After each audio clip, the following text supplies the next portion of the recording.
do, how we do it. It's really a position of, you may think, hey, it's a position of physical labor, climbing poles, working with your hands, constructing, building things, but it's highly technical. The intelligence level of it is very, very high. I think it's something that when you are doing it, you immediately learn that this is something that not very many people can do, which will lead into the number one thing we all want, which is job security. Can somebody come in and replicate what you do, or can somebody come in and undercut what you do? Can some kind of competition come in and take your business? And a journeyman lineman is about as foolproof as any position or job I have ever seen. Working at Edison, it's essentially been a recession-proof job. Like I said, I've been here 24 years. I was working through the 2001 deregulation of the utilities. We saw companies like Enron go bankrupt. We saw PG&E go bankrupt before, and as they've done again. We worked, made the same money, had no financial bearing on some of us at all in our industry, especially in the line work field. We have 2008 housing market crash.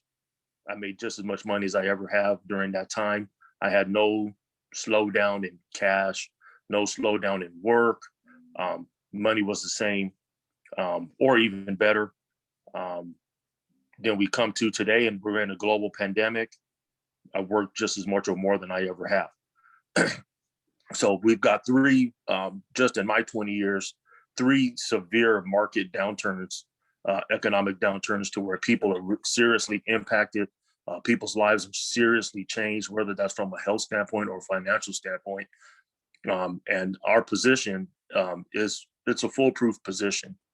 Once you become a journeyman lineman, you can go anywhere in the world and work if you want to go. You will also be highly sought after in positions beyond becoming a journeyman lineman, as in becoming a supervisor, manager, director, vice presidents. We have contractors that work with Edison that employ contract construction crews. Those positions, you're just highly sought after. You really do have that goose that laid the golden egg, and you do have that card that you can play to say, hey, I want to go work here, or I want to go work there, or hey, I want to move up and do this. The position has a tiered structure of the first level, entry level position as a groundman. The next level is you would become an apprentice to become a journeyman lineman or woman. So it's not anything, we're still tied to some of these old titles that we've been given jobs, but the career suits and is good for anybody. And I encourage all the women on here to get into it, because there is not a lot of women that do the position. And so you would be trailblazers in that aspect. And two, for all of us, you're going to make more money than probably you would following whatever degree choice and career you would be trying to pursue. So once you finish your apprenticeship, you would become a journeyman lineman. And then after your journeyman lineman, which is really the title that really holds all the cards, you could become a crew foreman, you could become a general foreman, you become supervisor, manager, and all these other positions beyond that. The starting pay for groundman is in the $30 range. Journeyman linemen today are at about 63 for Edison. Same with our outside construction journeyman linemen that work on Edison property also. The E-crew foremen are at $70 an hour. And it just goes on from there, different pay scales once you get into management. From an overtime standpoint, it's essentially limitless. So you would say, a base salary for a journeyman lineman is probably about $120,000, $130,000. They easily make 200 to 300 grand a year working with the overtime.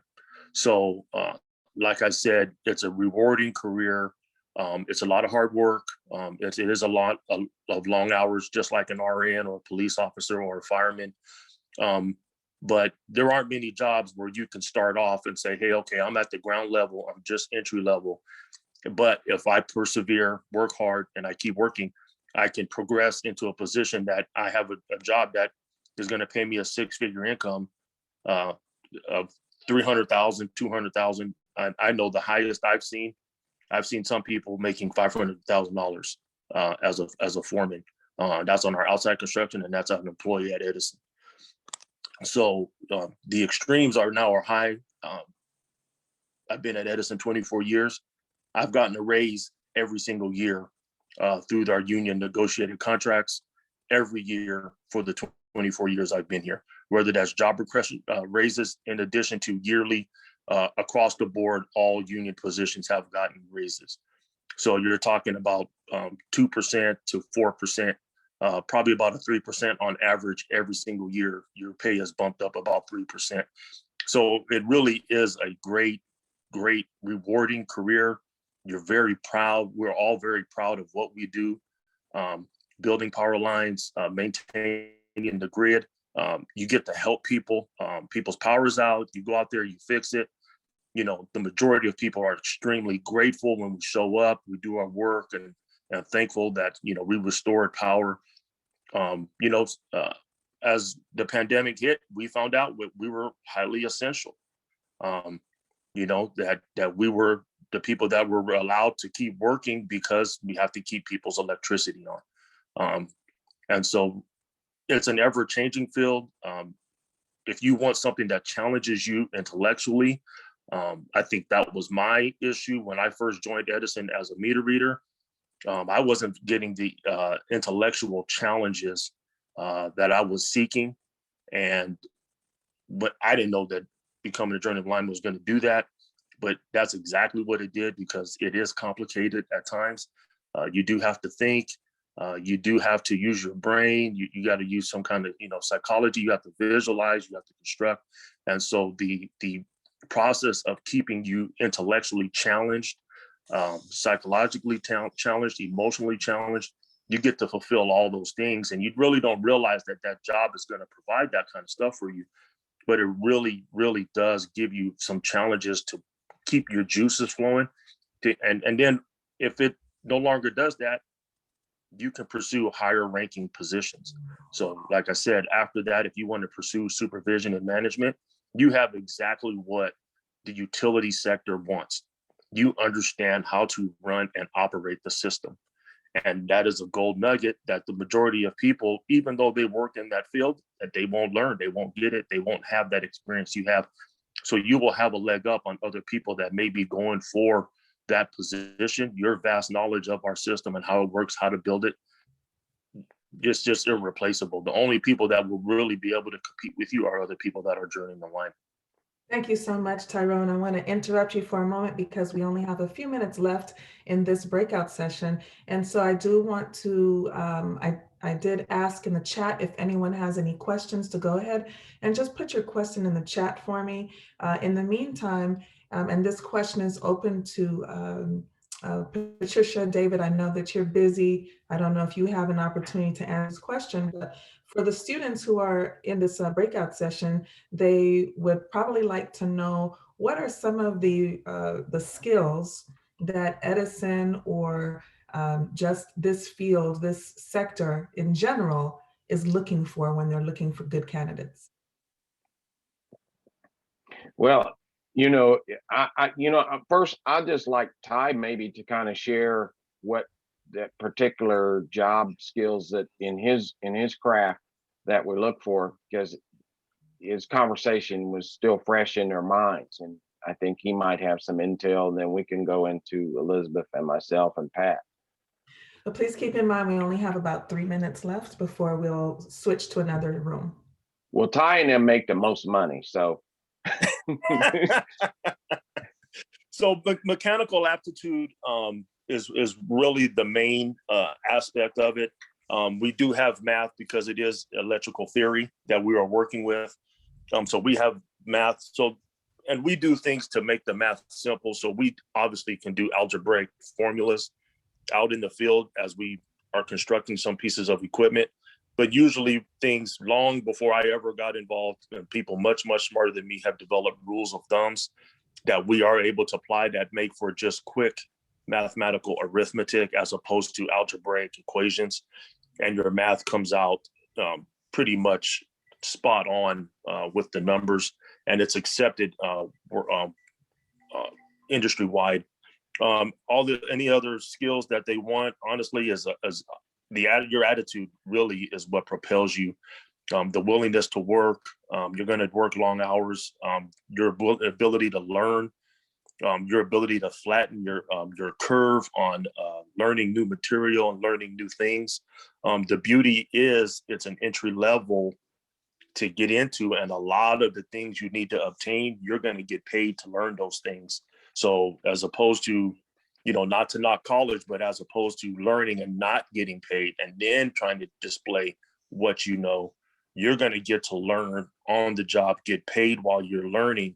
And then as you grow as a person in your position, you can display the qualities that are needed for the job, and you can learn them on your way. So I would say just good attitude, good effort, a good, strong mechanical aptitude, enjoy working with your hands, being outdoors type of mindset. Yeah. And then maybe Pat, you share, thank you so much, Tyrone. I know we're running out of time, but Pat, maybe you share what you've taken from Edison and what your empire now has grown your business into. So I want to say something that I could take from Tyrone. The key is that working in the utility and energy space, you really do have to know some math. You got to have a few little math skills, all right? But you also have to have a strong desire to be in this industry. There is much to learn. And so if you are interested in it, I would really focus on looking at what does sustainability mean? What is energy? How is energy generated? How do we distribute energy to our customers and how they use it? So I think that's really important too. I neglected to say that we are also electrical and general contractor because we do install energy efficiency equipment. We do install renewable energy, electric vehicle chargers, and solar systems. And so given that, there's also the skill sets of people who are in the construction side that are required to, be able to actually, install the equipment that people will need to be more energy efficient. So if anyone has interest in following up on the construction side of it, electrical is really a good area to focus in. And so there's much to learn, but all of it is available for you through the community college systems. And a desire is probably one of the key things that you need to be able to be successful in this industry. Dave? Okay. Elizabeth, I don't know, I still see your face, but I don't know if you're on mute or you're able to talk. But, the interesting thing about working in the utility industry is that it's quite innovative and changing all the time. And, we're going into a new phase now where the transition on transportation, electrification, where over the next 20 years, you'll see more electrical cars on the road drive that people are driving. And that's an industry that is fast approaching us with expansion. And the other is protecting the environment with the amount of wildfires that we've had in California. I'm sorry to interrupt you, David, but we do need to switch to Okay. the time block. So you will be automatically switched, everyone. And thank you so much for attending this session. Okay.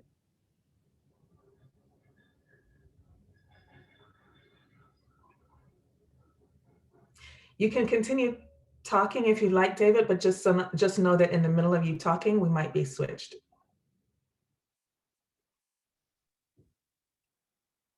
Yep, there we go.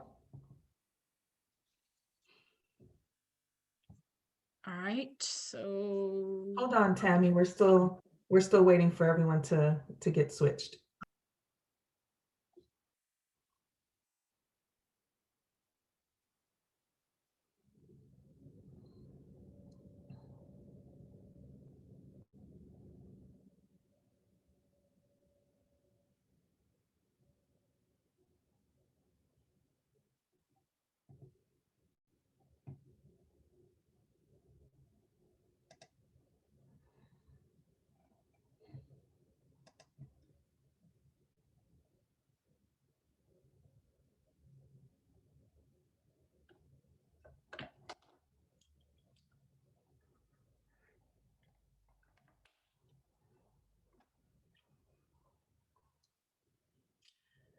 Just a few more minutes, or maybe 1 or 2 more minutes.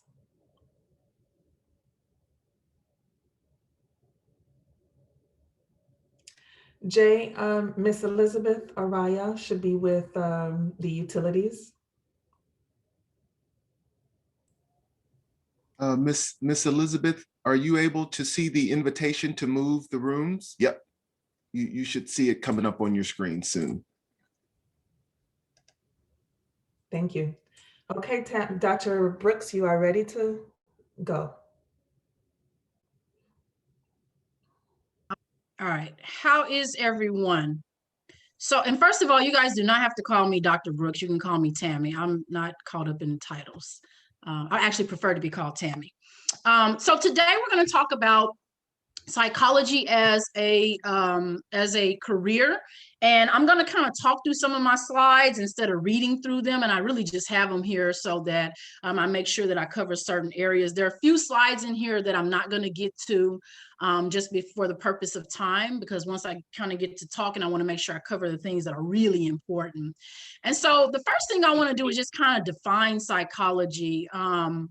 I think a lot of times when we hear the word psychology, we think about, therapy or counseling, and I've heard people say, oh, you work with people that are crazy. And I always make sure that I really redirect, if you will, the definition of that. Psychology is a field, and it's the scientific study of how people behave, think, and feel. Just that. It's also a science. And the reason it's a science is because it follows an empirical method, meaning that it's constantly being observed, it's under observation, and studied and researched before we come out with different theories. And so I just want to kind of clarify that so that you have an understanding of what the field of psychology actually is. Because it's about, or the study is a focus of how people behave, think, and feel. Psychology is not just tied to the realm of clinical work or counseling, if you will. We study how people behave, think, and feel in every arena that you can think of. So in terms of the types of opportunities in psychology, there are all types of occupations that study, behavior, if you will. And so I want to be kind of clear on that so that you have an understanding of it's not just about the clinical realm or focus on clinical. So why study psychology? People study psychology because they're interested in learning about how people behave, learning about, why people do what they do. And you can also make some great dough, as it's been said in this field. I'm not going to jump into all of the different branches of psychology because it would take a long time to go into them. But basically, the branches of psychology is like 5 areas, and I think a few have been added that are like the focus of psychology. So that's the clinical, behavioral, and then there's a list of others. If I have time, I'll go back to that, but that's not the focus for today.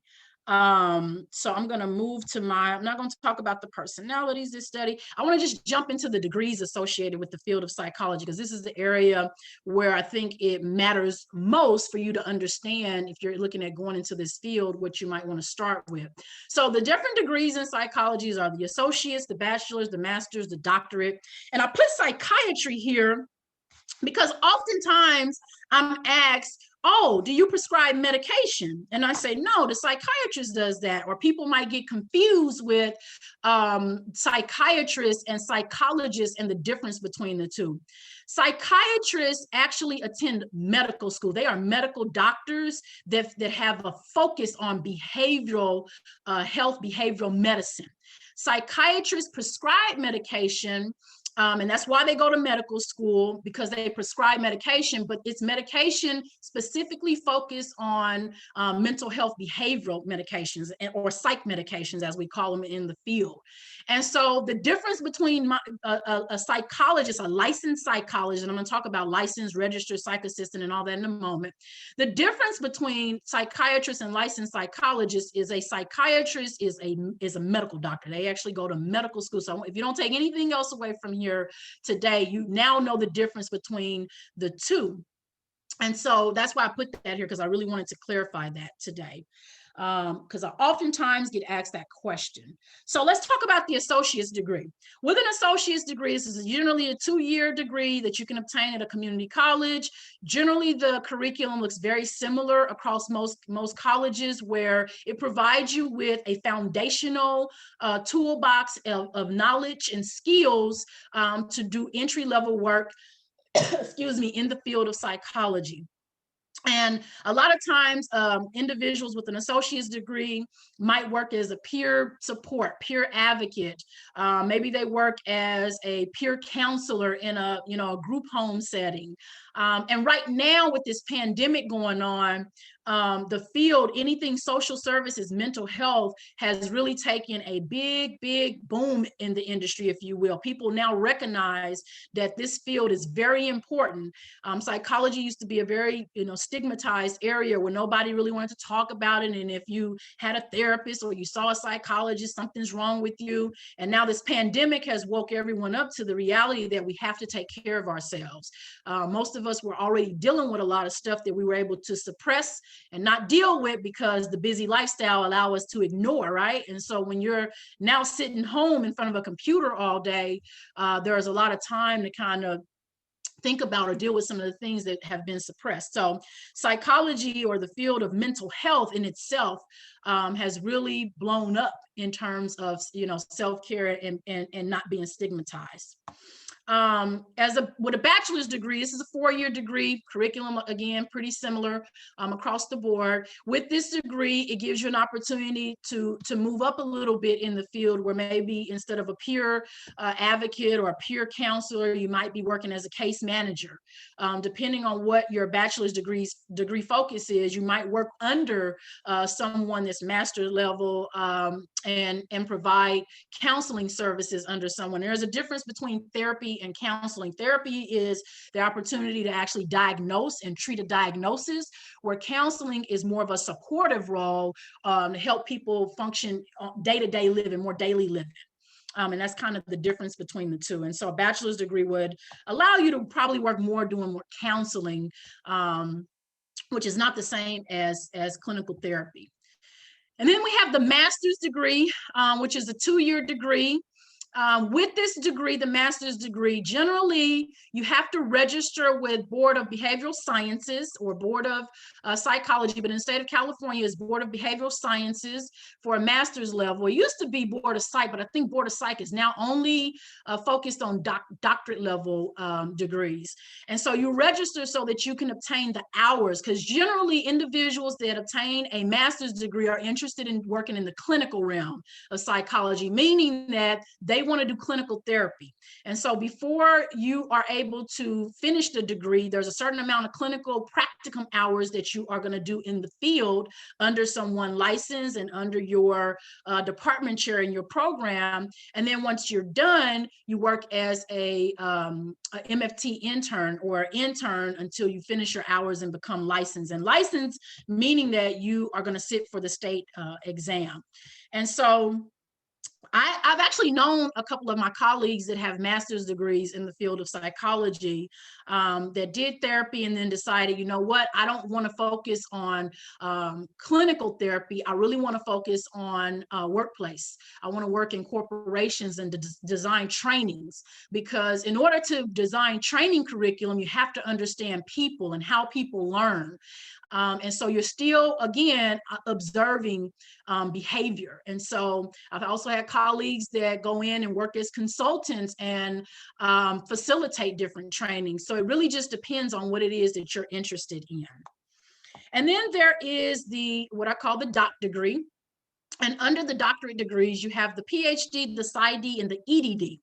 Now, the PhD is a doctorate degree that is very research driven. So most individuals that obtain a PhD, a lot of them become licensed and provide clinical therapy. But in terms of the therapy, they also focus on a lot of the research in the field. They're usually doing research.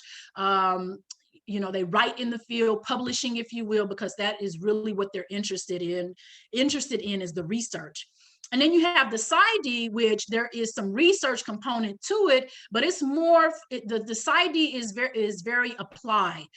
meaning that most individuals with the PsyD are working as much more as a practitioner. So they take all the data and the research, and then what does this stuff mean in the field? How do we apply this in the field of psychology, right? And then there's the EDD, and I put that here because there are a lot of EDD programs that actually have a clinical component to them, where they do focus on the psychology of education, the psychology of behavior, and how that correlates or connects with education. And there are EDD programs, and I actually used to teach in an EDD program where the students are on track to become licensed because the program meets California Board of Psychology's requirements for licensure. Now, in order for a program to meet licensure, here's what's interesting about once you get to the doctorate level. It doesn't matter what school you go to, as long as the school is accredited. Because at the end of the day, does your program allow you to become licensed under California under California Board of Psychology? It's almost like going to nursing school. It doesn't matter where you go to nursing school. At the end of the day, everybody's going to take the same exam to become licensed, if you want to become licensed. Now, there are psychologists that decide they don't want to get licensed because they don't want to work in a clinical realm. Getting licensed does not mean that you're going to work in a clinical realm. So let me kind of give you an idea of what I mean by sharing my background. So when I started my doctorate program, I always knew that I wanted to work in a more administrative role. I wanted to teach and do training and development. That's kind of my niche, and I've kind of found my groove in that, if you will. But I also learned later on, I finished 2 years of clinical, which would have been a master's degree, but it was part of my doc program. And then I finished out 2 years of organizational research, really working on or studying behavior in organizations. And so the second part of my degree and my emphasis became organizational management and consulting. And so later on, after I graduated, I did my practicum in a corporate, and I did a practicum with Job Corps working in their HR department. But because a licensed psychologist was not signing off on my hours, the hours didn't count towards licensure, which I was okay with at the time, because I was more interested in learning the business, right? Corporate America and organizational behavior business, not necessarily clinical. I wanted to study behavior in individuals and work environments. And so after a few years later, I decided, you know what, I think I'm going to go and get licensed. And so that's why I'm registered with Board of Psychology, because I decided to do all of my hours postdoc hours, meaning that my degree is posted and I've registered with Board of Psychology, and I am now practicing under someone that is actually licensed. So they oversee what I do. So what happens is the first year of postdoc, you're going to register as a psychological assistant. And a psych assistant is someone who has a degree posted, but they need to complete all of their hours for the most part. So the first 1,500 hours you obtain as a psych assistant under someone licensed, and you require a certain amount of supervision. Once you finish the first 1,500 hours in the field, you are then ready to move into more of what they call a registered psychologist, depending on what type of organization you work in. Now, working in organizations more of a non-clinical experience, organizational manner, you might still work as a psych assistant. But a registered psychologist is someone that works in specific areas or a specific organization. They've completed at least 1,500 hours of hands-on work with the supervision required, and they now don't require as much supervision. Actually, licensed psychologists love us because we can do a lot of work and they don't have to provide as much supervision. Once you finish all 3,000 hours, you're now in a position to sit for the licensing exam. And once you become licensed, the floodgates kind of open for you. Now I'm going to stop right there. This is what I did last time. I stopped because my time started running out. I want to make sure I answer any questions. Are there any questions? Let me just check the chat room. There's one question in the chat, Tammy, and that's from Courtney A. And she's asking, are there any good paying entry-level positions for behavioral health? Yes.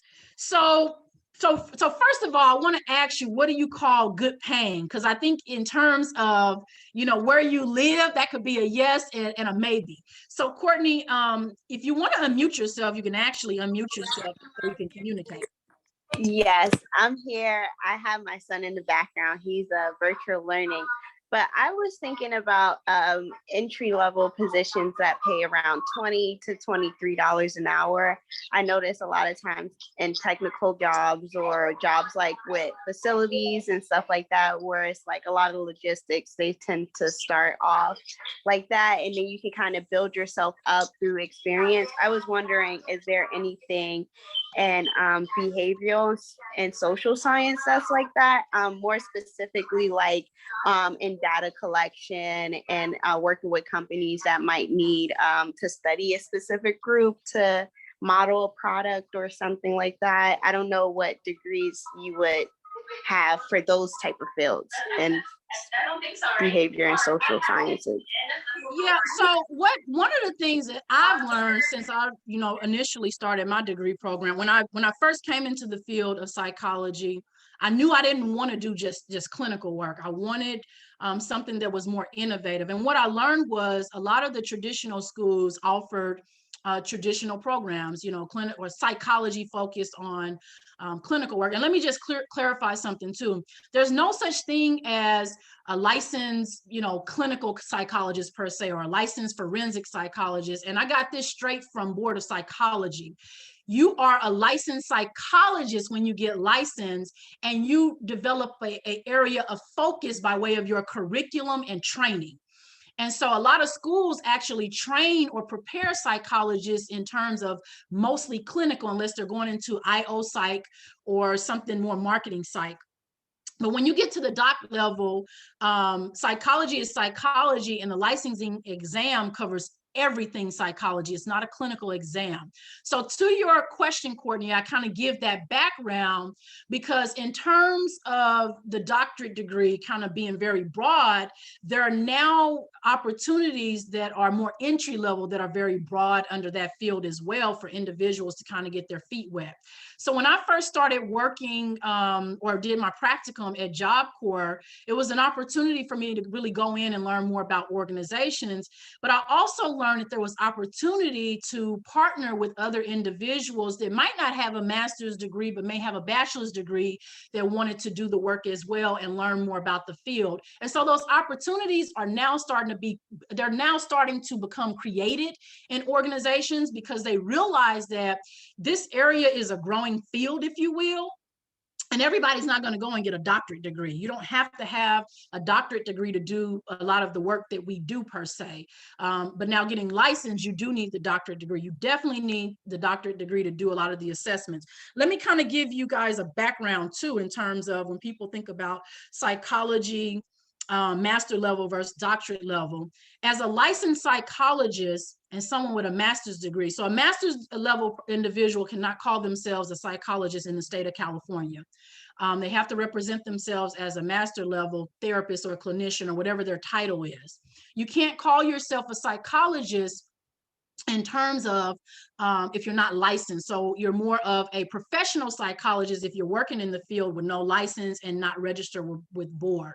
If you're a psych assistant, you title yourself as a psych assistant. If you're registered with the board, as I am, you title yourself as. If you're licensed, then of course you're a licensed psychologist. And it's very important that there's no misrepresentation. Now, I often get asked the question, and this might be helpful to you as well, Courtney, and others, what's the difference?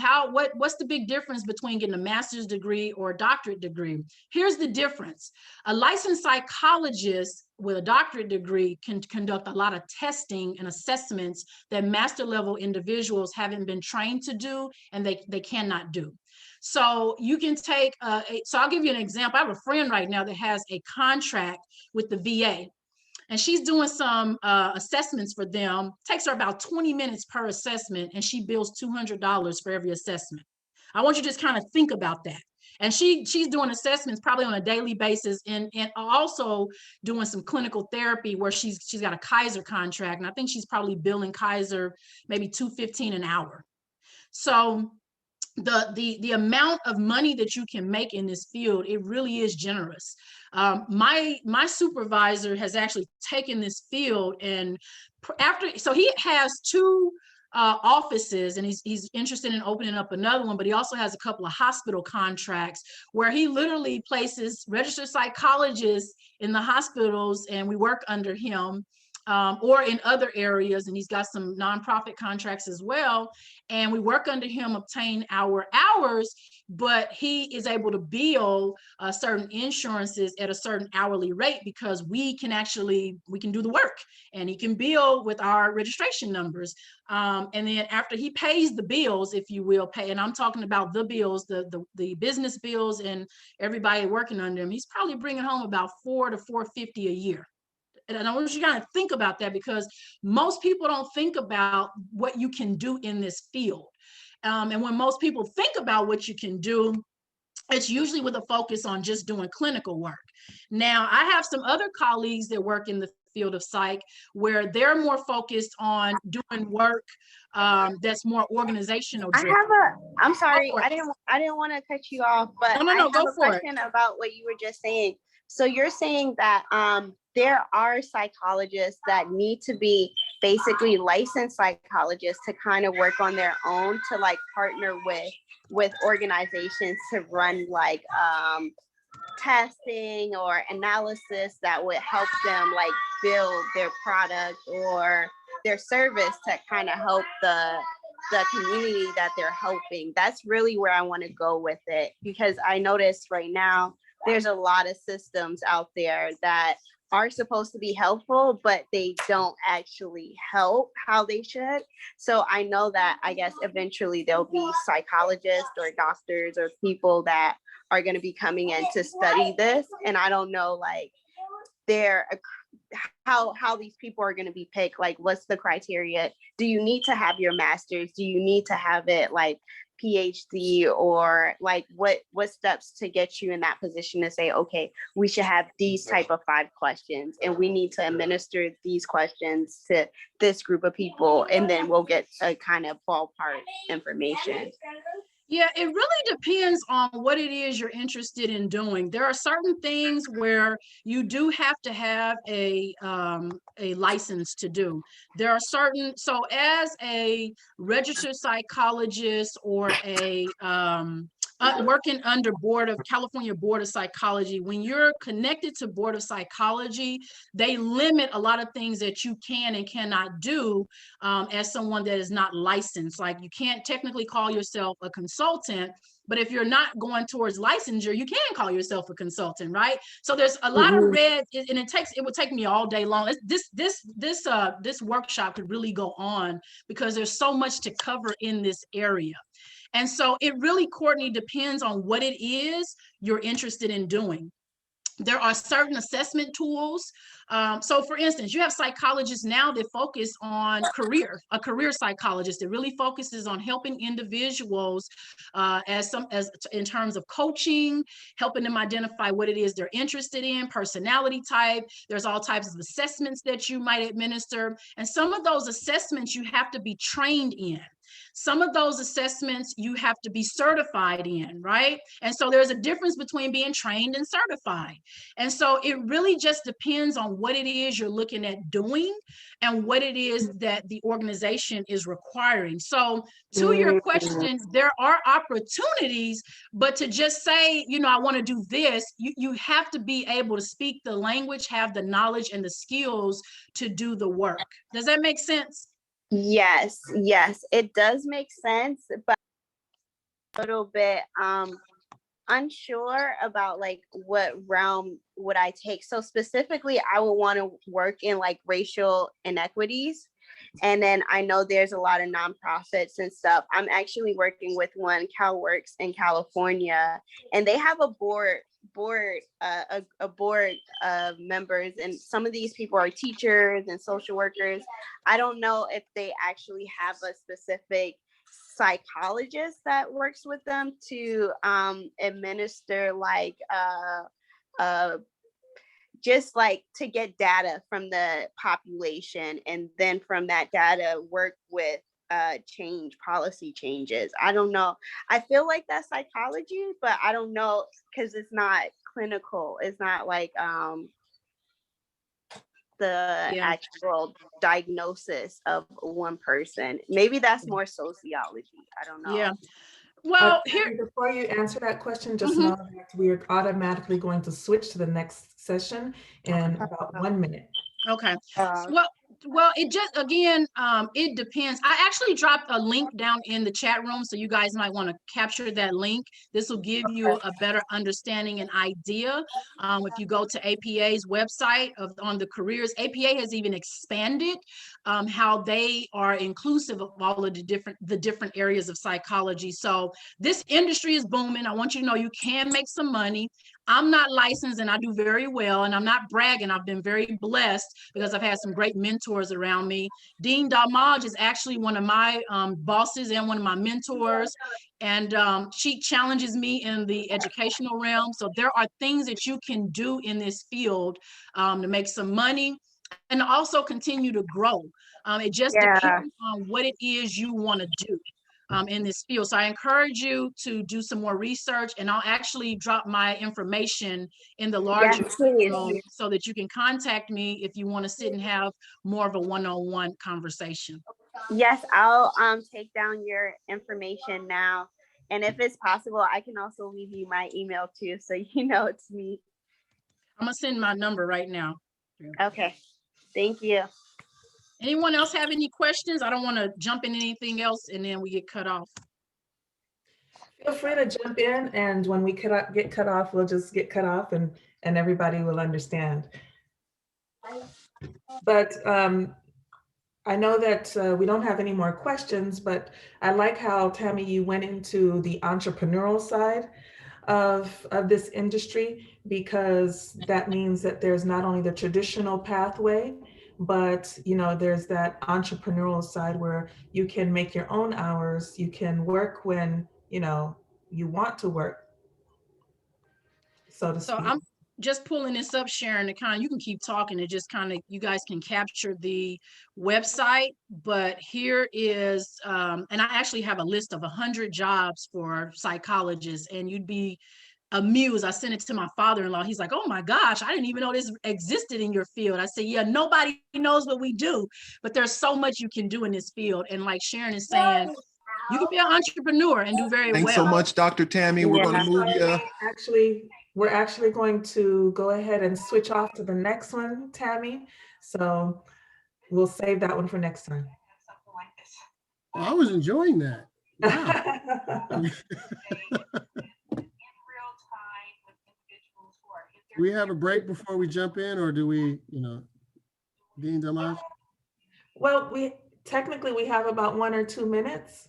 Okay. And I know that we're still working with getting everyone, I think, switched over. So if you want to wait 1 or 2 minutes, you certainly can. Sure, no problem. Thank you.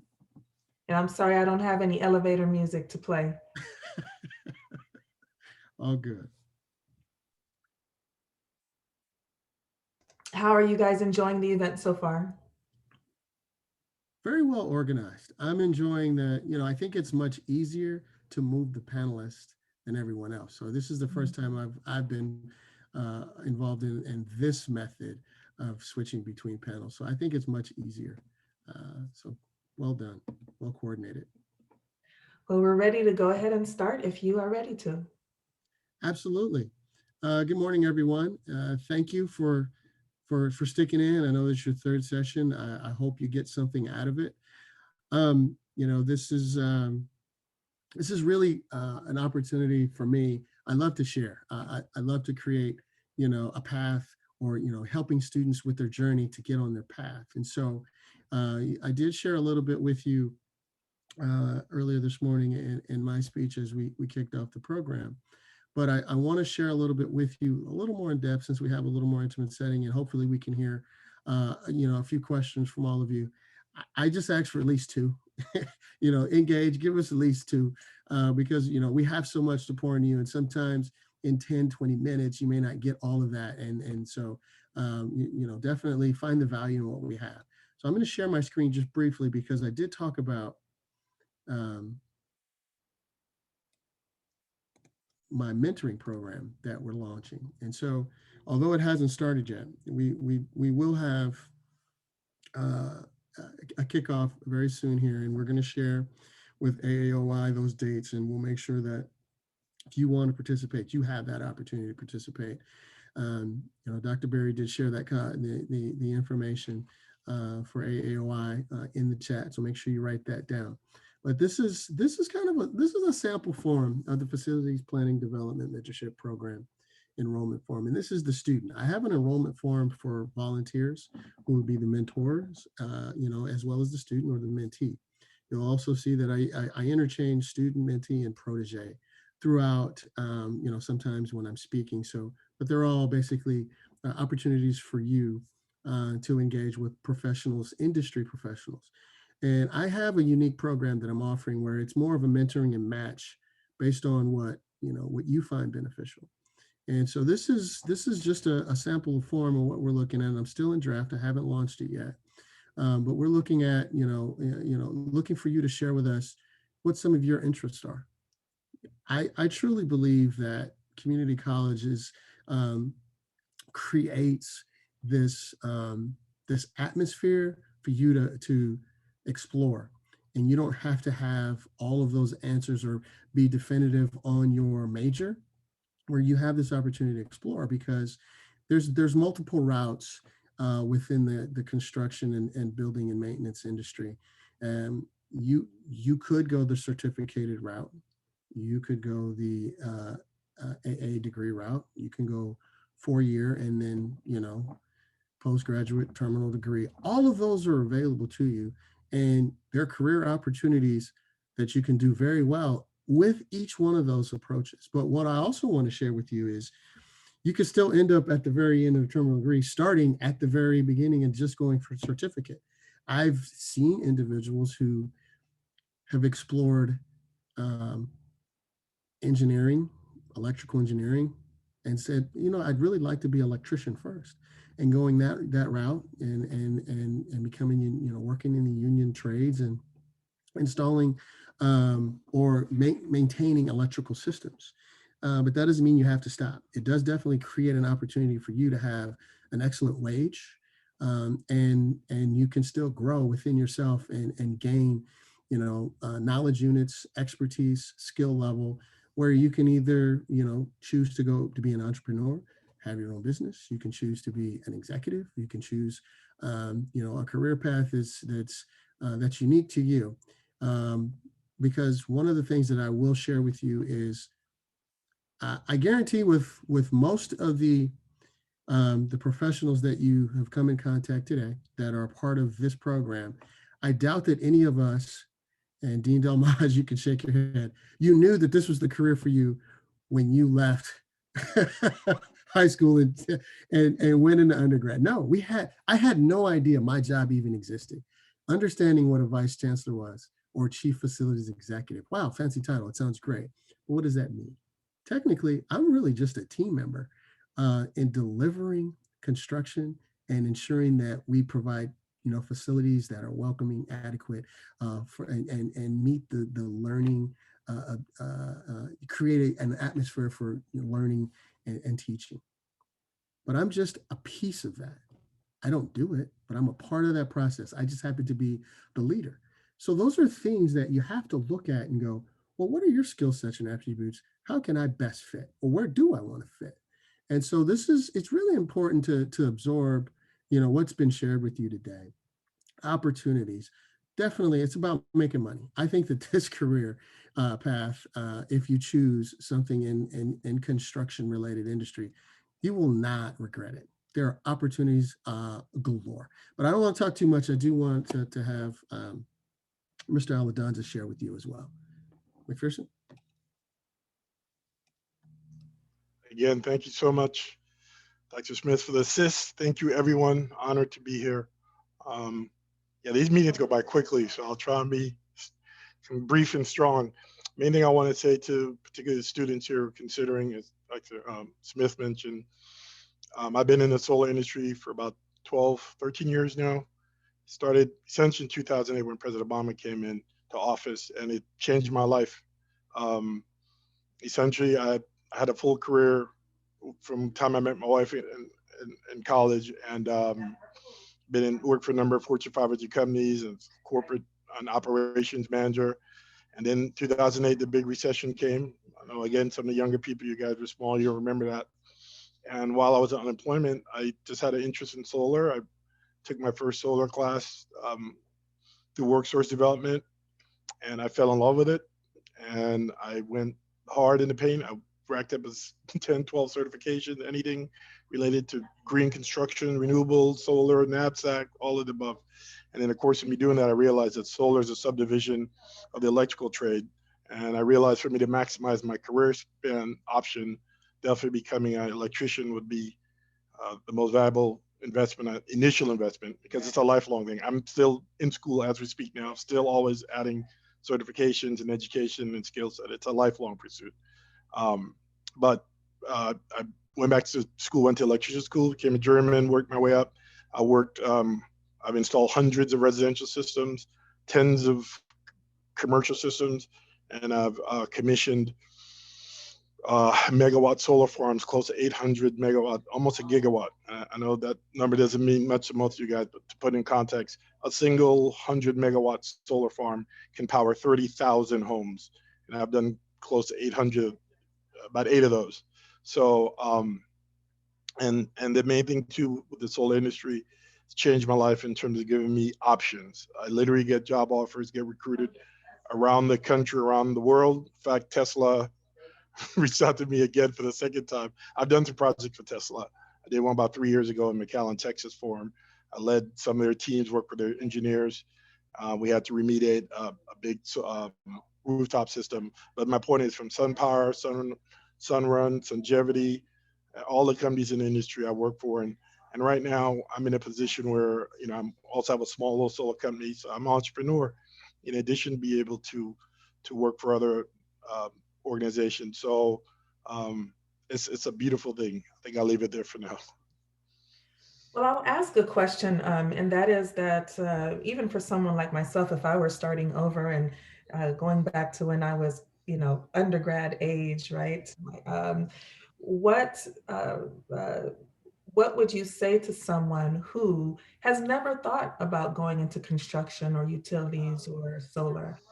What would you say to someone like that? That's a great question. I think that one thing I think we need to do is remove the perception that math and science are so dominant in the industry. And if you're not good at math, or you don't like math, or science has been a struggle, there were math classes I struggled with.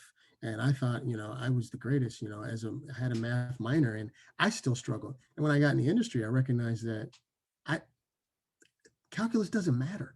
It's like some of the systems that I used and design, as a civil engineer, they didn't matter because the industry uses efficiency. And so there's programs, there's software, there's technology for those things. But the other misnomer is that it's only a technically driven world. You can fall in love with the industry and still be a business major. You can fall in love with the industry and pursue something, in the financial field. You can actually be in marketing. That's critical to what we do. Advertising. I mean, there's so many different positions and fields of study that are in our industry that it's not always about, the architect or the engineer. We actually have expediters. We have government liaisons. We do outreach to the community. We look to attract smaller businesses and working with them and to make sure we have participation. So there's so many different things that you can do in the industry. But I think once you get into it, you recognize that it's you don't have to shy away or be afraid of it. And what's also critical is I want women to understand that the acceptance and the appreciation is growing. I think that it's a field that I see a lot. Sometimes I've been in meetings where there's more, as architects, I work with a lot of female architects in the industry. So it's no longer really that male dominated field that you think. There's outstanding careers in construction management. I see, we've actually recently hired 4 directors and 3 of them were women. So that's something that I would share. Thank you. Mr. McPherson? Yes, thank you. Again, Dr. Smith always sets up the curveball for me, knock it out the park. Let me dovetail on that. 2 things I'll say briefly. One, I think my biography is, I think it perfectly speaks to your question. Oftentimes, actually most of the time, when you meet people in the trades, whatever the trade, carpenter, plumber, electrician, drywaller, roofer, so on and so forth, oftentimes traditionally you find that they started in the trades right out of high school, meaning if my mom or dad was a plumber, I became a plumber.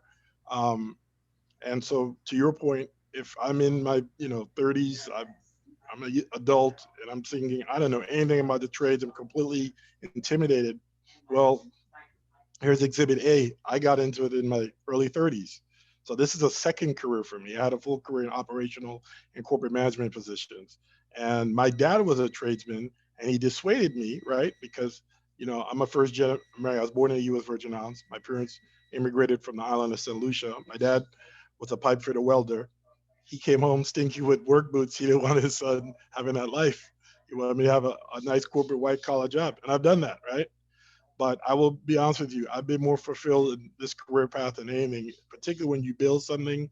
And, one of the pictures I pull up when you go by Casta at Long Beach, if you go by Casta Long Beach, you see the big pyramid. Well, next to the pyramid is a huge 2 megawatt solar array.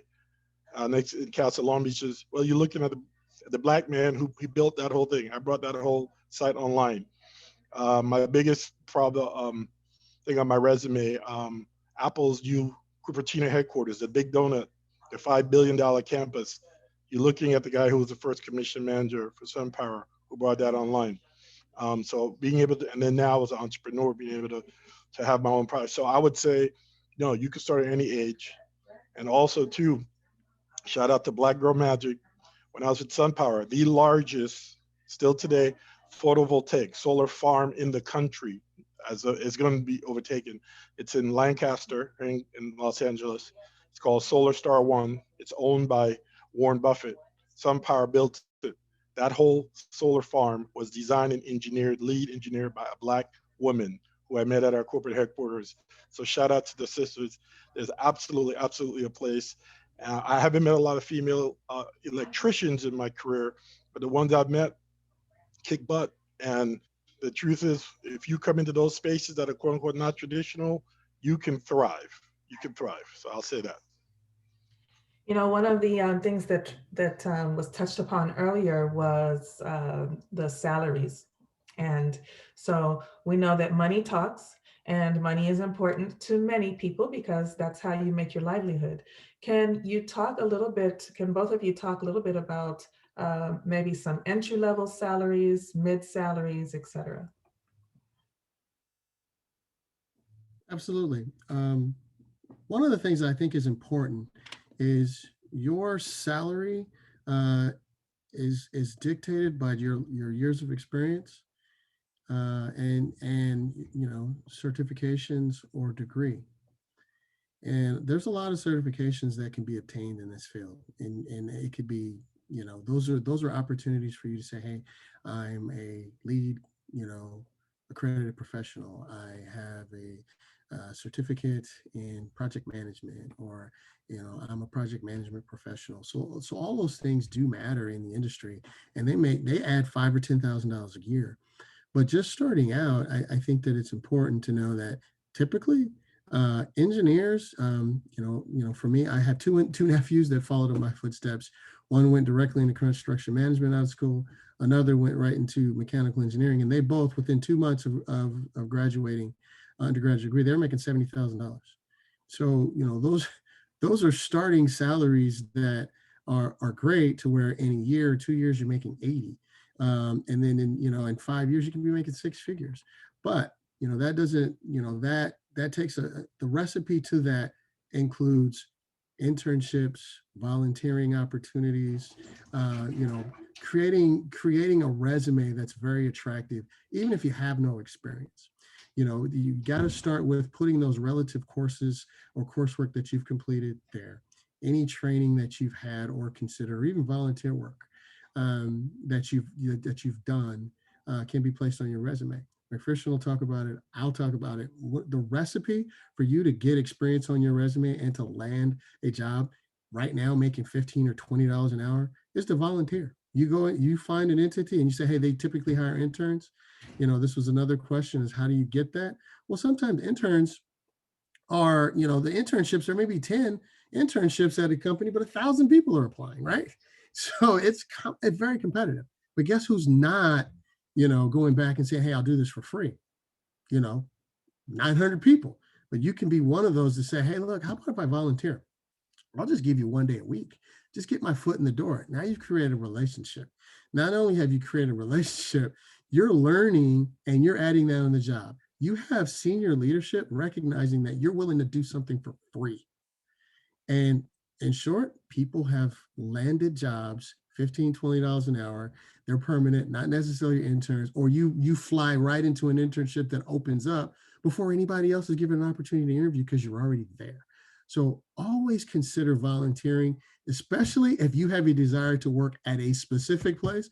Just walk in and say, hey, look, I love what you're doing. I appreciate what you're doing for community.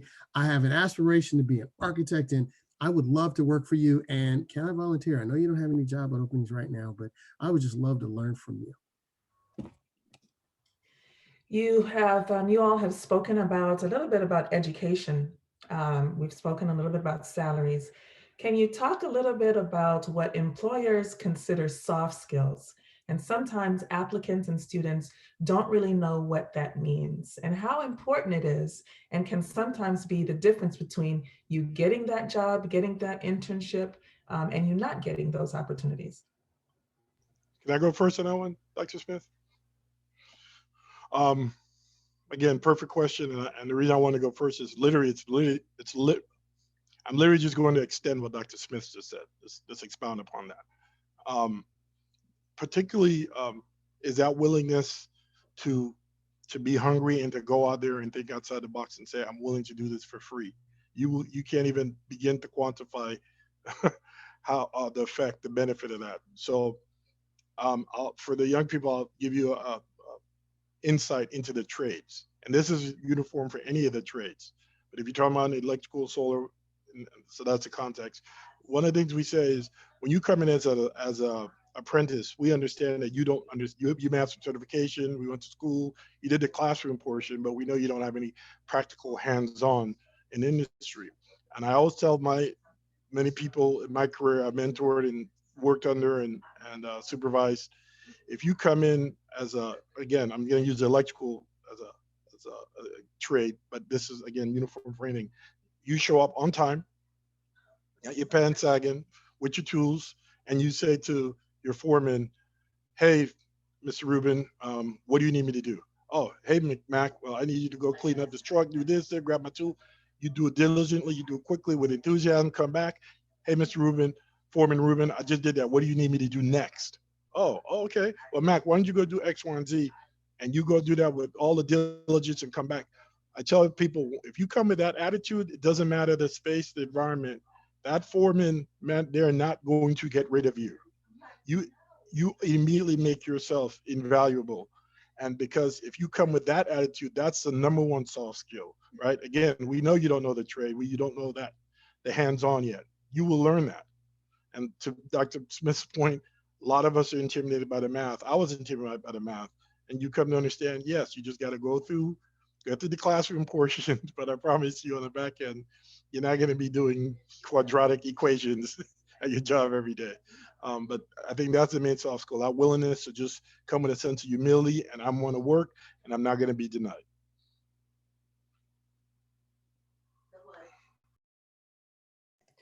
One of the challenges that, in my experience as the dean of at Pierce College, is that lots of students, and sometimes it doesn't matter the age, but we're in our technology world right now, we're so accustomed to using our cell phones. We're so accustomed to texting that we don't know how to speak in a professional manner, especially when it counts the most when we're speaking to potential employers and during interviews. Can you all speak a little bit about that and how important those skills are? McPherson, you want to tackle that one first too? Sure. I'll Okay. just say brief for that. It's imperative. The digital age is here. It's here to stay. So funny you mentioned that, because particularly when I was coming up as an apprentice electrician in the solar industry, excuse me, again, referencing that anecdote, I mentioned that historically, a lot of people come in the trades just from a legacy standpoint, right? And there is a huge gap with most of the tradespeople I've worked with in my career have trouble writing a Word document. They're just not tech savvy. And again, it's relative. My 12-year-old son can handle a PlayStation all better than I could. They're out in the womb, right? But it's imperative to have that skill. Everything, when I was starting off, the analog world as it relates to the trade and your skill sets and processes from a technological standpoint is gone. It's all digital now, literally.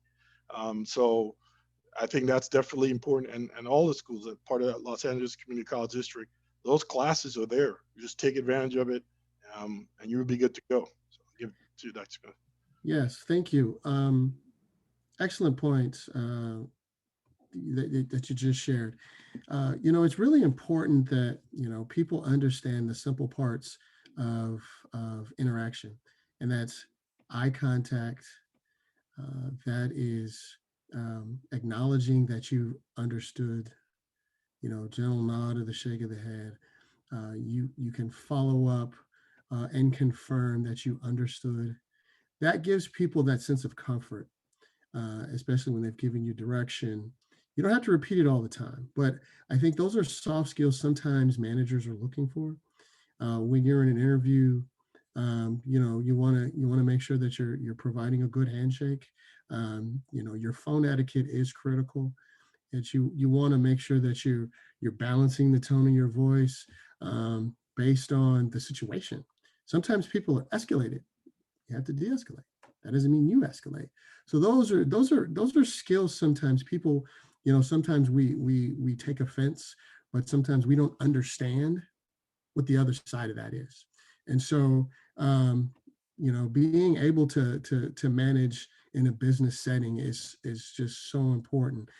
So often we feel like we're either we're placating to someone, we're feeding someone's ego. But by saying, like McPherson said, is when you're able to say, what do you need next? What would you like for me to do? I've completed that task. Or hey, you know what? I recognize there was someone else needed help. Do you mind if I go offer my assistance? And so those are things that you have to understand, that if you see a need, you should want to fill it, but you go through your chain of command to fill the need. And those are things that people pick up on, and they recognize you're a valued employee. We have about 5 minutes or so left, but I don't see any questions in the chat. Again, if you do have a question, please feel free to just interrupt and unmute yourself and ask your question. But I would be remiss because if I didn't mention welding. Mr. McPherson, you mentioned that word welding. And again, a field that is so important, so understaffed, and no one thinks about, oh, I want to be a welder when I grow up. Can you talk a little bit about how rewarding that field is, the demand, and how much the welders make? So, I'm the proud son. my dad passed away last August, and I, he was from a generation of men. The island, I was born in the U.S. Virgin Islands, the island of St. Croix. The reason I mention that, the largest single employer in St. Croix is a oil refinery. So I'm a baby of the of the oil industry. Ironic now, I'm a solar tree hugger, dude. But my dad and I personally worked in 5 oil refineries. I know that, you know, both sides of the coin, so to speak. And welding specifically is it's a great trade. Options again. I mentioned some of the previous cohorts classes we did that the beauty of what we're talking about is giving yourself options. You know, you become a certified welder, you can literally work anywhere, any continent you want to, including Antarctica. Yes, any continent. Your skills are in demand globally. In terms of income, the per diem alone, when you travel, you know, job offers I get, similar welders, you'll get $150 to $200 a day for per diem. That's untaxed. Do the math times 50 weeks. You're talking about $54,000 in per diem, meaning that's cash money that you don't have to claim on taxes. I didn't even speak to your salary. An average welder will make easily 6 figures, easily. And again, it's similar like traveling nurses. If you want to say, hey, I'm going to work locally at a local refinery, more stability, you're still going to make 6 figures. If you say, I want to maximize my margin as much as I can, if you're willing to travel and you're in a position, sky's the limit. So shout out to the welders. Yes, as a son of a welder, shout out. Definitely an in-demand career. Iron workers. Most of your high rises, those are that work is an iron worker. Those are welders. So you know the sky is the limit. Opportunities are there. You know, I actually I worked in San Francisco, and I would commute for a while going up there. And every Monday morning, you would see, you know, 10 or 15 iron workers, welders, flying up on Southwest, and they would get their per diem, like McPherson said, working on the high rises in San Francisco, and then, you know, commuting back home on the weekends. And it was, you know, it was a lot of work. The work is always available, and you can travel, and so it's a great career. Thank you. I want to check again with our participants. Don't be shy if you have a question for the panelists.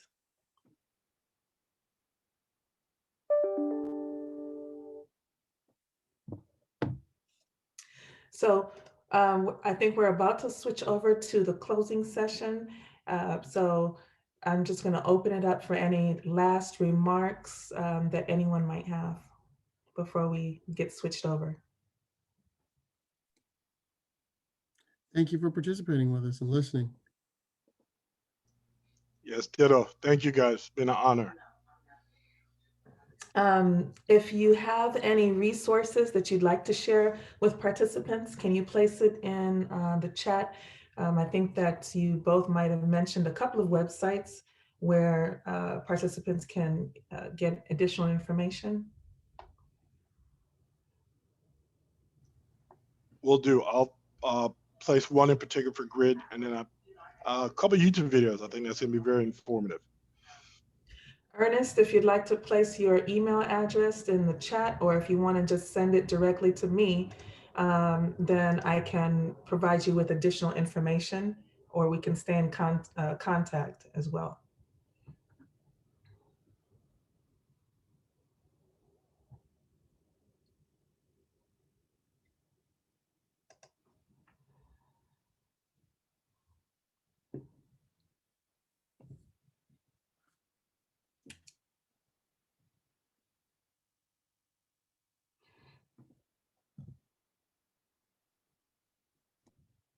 Jay, are we in the closing session now? We are closing the rooms, and then there'll be about 30 seconds for all the rooms to close. Okay. So thank you so much. I hope that all of the participants got a wealth of knowledge from this session. I want to thank Dr. Smith, Mr. McPherson. I certainly learned a lot from your presentation.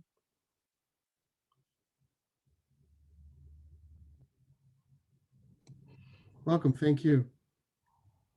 And for the participants that put their information in the chat, I will be forwarding you additional information probably early next week. related to the discussions that we had today.